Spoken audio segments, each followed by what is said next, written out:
So I'm going to play for you all this clip of this married woman getting found out that she has an OnlyFans by her husband. I can't believe I'm sitting here just finding out you got an OnlyFans page. Out of all these years, the disrespect that comes with it, that you could have talked to me before you did it, that's bullshit, That's fucked up, Keith. I'm telling you, that's fucked up. Wait, no. Calm. But you're not gonna say fuck me or that's fucked up. It's not fucked up. You recording me? What the fuck you doing? Listen, it's not fucked up, and we're going to. Okay, look. So I have an OnlyFans page, and he's mad because he's just now finding out about it. Of course, I'm mad. I'm just finding out about it. I'm not doing it with anybody but myself. So why should I have to tell you my choice, my body, my fucking choice? I'm your partner. You're supposed to come to me and talk to me. Joe, I've been talking to you about mad things. I've been asking for solutions to shit. You're not giving me none, so I created one. That's no solution. Not in my book.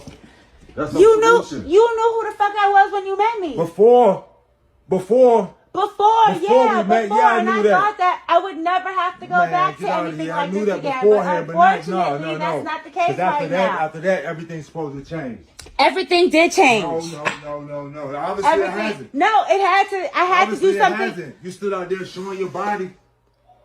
You stood out there doing stuff like this on camera. You act like that's the only thing that I do. I have mad jobs, but they're not facilitating everything that needs to be done. So I got something extra. OnlyFans be breaking me off. What the fuck? Come on, Keish, with that. It don't matter what they breaking you off. It's the disrespect that comes with it. What disrespect? You couldn't come and talk to me about it. Okay, well, we're talking about it now. Because I had to find out on the fly. All right, then. But now, okay. No, so wait. I had to find out on the fly. So now you know. You could just hear the hurt in his voice as he finds out that his wife has an OnlyFans account. And what is so deplorable and disgusting about this is the fact that these are older people. These are people who are supposed to be setting an example of how marriage is supposed to work and how it's supposed to look, especially for those of us who are younger and are looking to one day be married. It's shameful. It's embarrassing.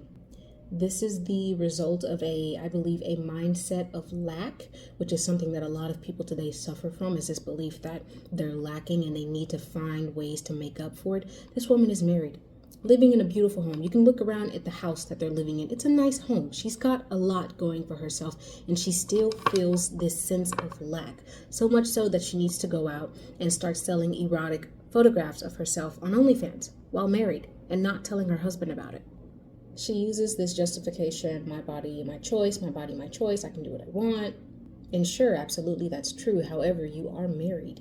And when you marry, you do make a promise to the person that you're married, a covenantal promise, where you two, some might not like the sound of this, but you two belong to each other. You belong to him and he belongs to you. That is a part of the marriage pact that you make. You can't keep secrets like this from each other. You're married. It's wrong. And of course, I don't mean that you literally belong to him and he literally belongs to you, like you two are, commodities or something, but it just kind of goes with the marriage promise that you make to each other when you marry. It sounds to me like what drove her to do this is some sort of financial insecurity, and a simple solution could have just to go to her husband and say, hey, I've got some financial insecurity. What can we do about it? I'm lacking money. I need a little bit more help. That's what you're married for. You should be able to do that. The moral decay that we're seeing in society isn't just happening to people within my age group. I'm coming to the realization that this is happening all across the board to all types of people. And now obviously it's spanning into other age groups. I thought that the moral decay that we're seeing in this country is just happening to Gen Zers, to people in their 20s, but no, people in their 40s and 50s are experiencing this too. What this woman is doing in her marriage, it's the combination of fourth wave of feminism, which I have my issues with the fourth wave of feminism and how it convinces women to commodify our bodies in order to enable and embolden even more the porn industry, the industry that has for decades taken advantage and exploited women. The fourth wave of feminism says, no, exploit your own body, do it yourself, instead of dismantling the porn industry, which exploits women. we're going to help give it more money. We're going to feed into it even more by commodifying our own bodies and doing it under the guise of my body, my choice. I'm a free woman. It's empowering.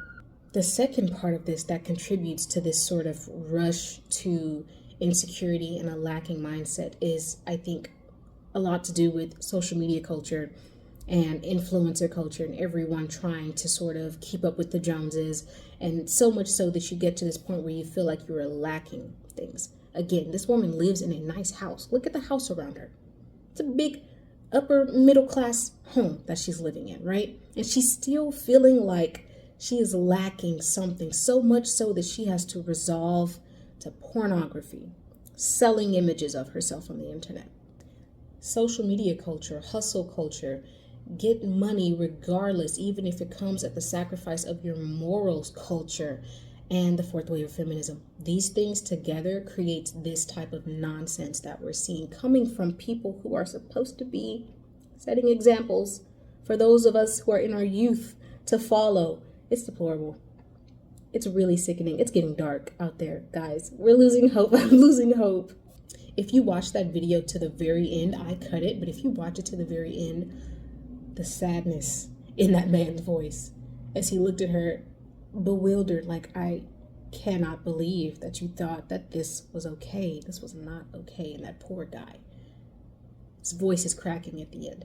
That's all I got to say about it. This is gross. Grow up. Could you imagine saying that to 40, 50-year-old people to grow the hell up? Crazy.